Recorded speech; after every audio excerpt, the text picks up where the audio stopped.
adventure fans. Gearing up for the South Track at Adventure Palooza, we're about to get you seriously prepped with this deep dive. We're diving deep into the organizer's notes.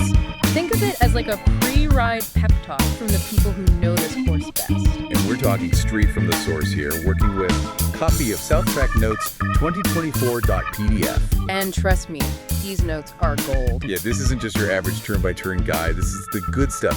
Real insider tips, warnings, those little things they don't put on the official maps. Right off the bat, they're really emphasizing pacing yourself. Which makes sense. It's a long ride. Oh, yeah. And they're thinking of you right when you leave point 1, right out of Potosi, after that team photo op, of course. They warn you about this hill. I was just looking at that on the map. It does look pretty steep. Yeah. They call it out as crazy steep, and they actually give you a little bit of a heads up. There is an alternate route. Oh, that's nice of them. Giving people an out. Exactly. You can ease into the adventure. Then it's point 2, and we're getting into some fun stuff here. This is where you want to be, right? Single track. They actually call this downhill single track really fun in the notes. They're not exaggerating, all right? That's awesome. It's a blast. This is like a love letter from the organizer saying, hey, enjoy this section. Then you get to point 3, and they give you a little bit of a reality check. What's going on here? They're basically reminding you that you're sharing the world with other people. You're riding on the side of the highway, and they very clearly say, be careful here. You are literally cutting off the trail on the side of the highway. So you're not in the middle of nowhere. Watch out for cars. And then you're going to hit your classic power line runs. We've all done them. But at point 5, they give you some actually really good advice for tackling those. Let's hear it. I'm all ears. Okay, first off, don't slow down uphill. You want to keep that momentum going. And then when you think you're in the clear, watch out for those ruts. They sneak up on you. They do. This is where experience comes in. Point 7 looks interesting. What is that all about? Yeah, I think mud, ruts, and just, really working for it. Sounds messy. It can be, especially if it's been wet. They've actually marked an alternate route in this section with a red line. Oh, good to know. What's the criteria for choosing the red line? If you're a less experienced rider, or maybe on a bigger bike, you'll probably want to take the alternate. Now, here's where it gets fun. Point 8. Inside the bowl, they've hidden something. Oh, what, like treasure? Well, they mention a washer, and apparently it's pretty hard to find. A washer, like a metal washer? Yeah, they give you a little hint. Hint it's on a little pine tree halfway up a slope. Oh, man. Talk about a needle in a haystack. Okay, so we've got our work cut out for us in the bowl. Definitely. And then they get serious at point 9. Respect private property. Always important. Absolutely. This is where, it's not just about following the GPS. It's about being aware of your surroundings. Yeah. They talk about taking down a rope and a jug, keeping the noise down, and being mindful of a new house that's nearby. Makes sense. We're guests out there. Got to be respectful. Huh. It does make me more comfortable knowing they secured permission, though. Don't want to be trespassing. Now, point 10, bushwhacking. Am I reading that right? You are, but it's not quite as intense as it sounds. They describe it as scrappy single track, and they reassure you that you're still on the trail. Okay, so it's not like complete wilderness. Not exactly, but you'll definitely want to trust your GPS here and maybe channel your inner explorer. They even mention crossing some creeks. I do love a good water crossing. Right. A little refreshing dip never hurt. But then, just when you think you've gotten the hang of things... Hit us with it. What's next? Point 11, and the notes say it all. Begin tougher. Oh, boy. Here we go. They're not kidding around. They even warn about clearing limbs and navigating around fallen trees in this section. This is where you really need to dig in, mentally and physically. Definitely. You got to be tough to tackle this section. Yeah. But they do give you a bit of a reprieve at point 11, Sinclair. More than just a smack break, I'm guessing. Oh, yeah. They emphasize this as a crucial stop. You want to make sure you've got your fuel, snacks, everything. Like they say, get the gas. So yeah, don't skip this one. They're serious about it. Don't get stranded out there. Nightmare. Okay, so full tank, snacks in hand. What's next? Point 14. I feel like there's always a catch. Well, it's not that it's necessarily the most difficult section. It's more about, where you're at mentally and physically. If you're hitting this point late in the day, they even recommend thinking about camping out. Good advice. Got to know your limits. And if you thought Sinclair was important, just wait. We've got point 15 coming up. This is the one they warned us about, John's Hill. Yeah, they said John himself took a tumble or two on this one. It's steep, it's rutted, it's the real deal. I bet. So this is one where you might want to scope it out before just going for it. Exactly. But you know what they say? The harder the climb, the better the view.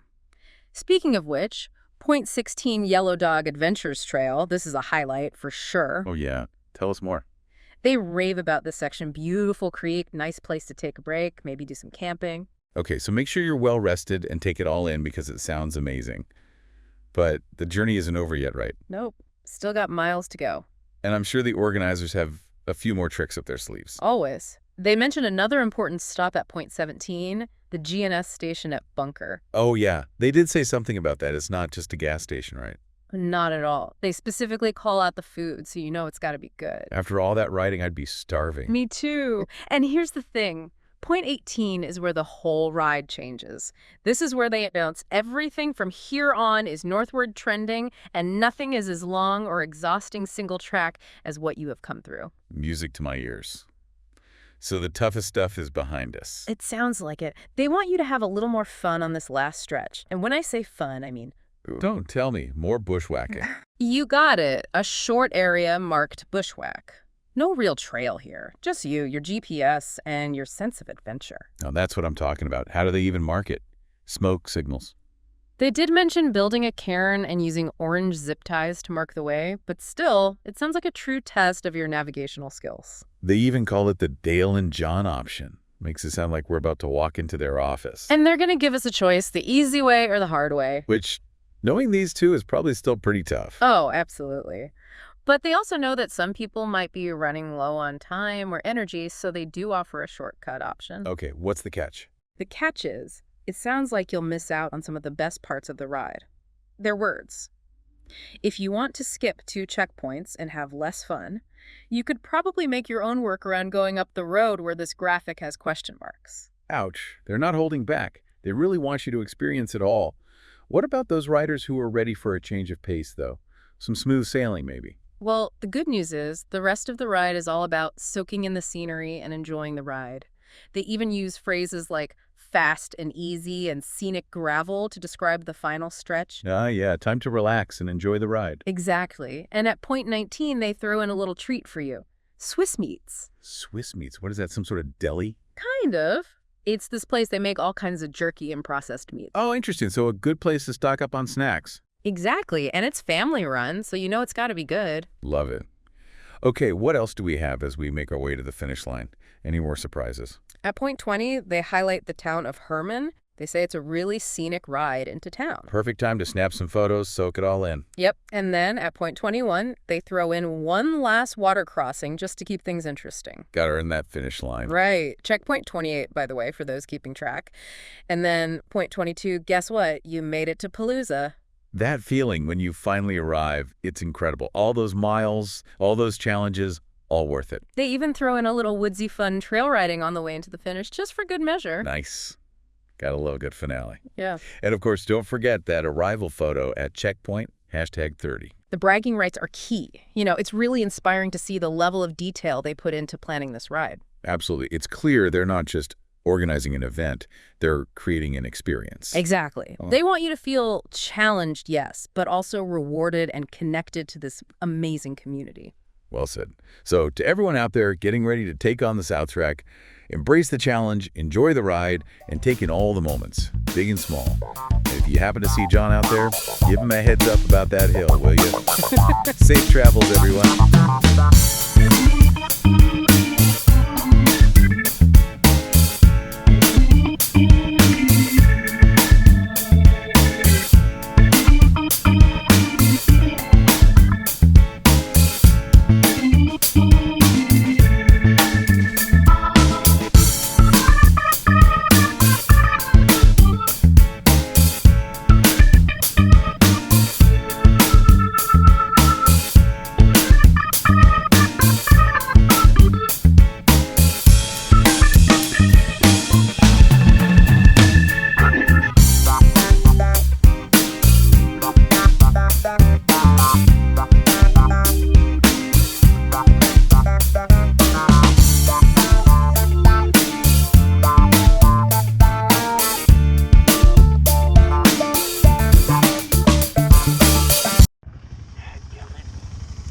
Hey, it's shut off. You're okay.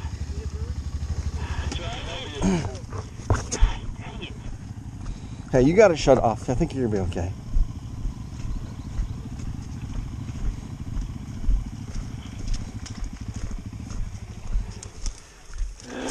I got you. Yeah, I didn't tip over. I mean, into the water.